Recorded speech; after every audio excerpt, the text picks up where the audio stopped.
Assalomu alaykum do'stlar. Xo'sh, Italiyadaman.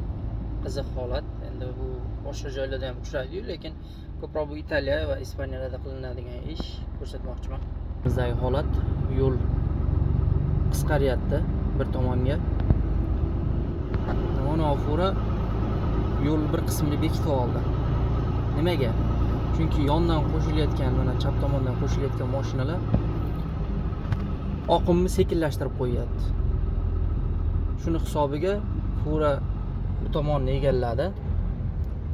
Chap tomonni egallab yo'lni to'sdi. Hech kim signal chalmadi. Sekin mana qo'shilyapti. Qolgan davlatlarda qilinmaydi, masalan Germaniya, Gollandiya, Belgiya tomonlarda bu ish qilinmaydi.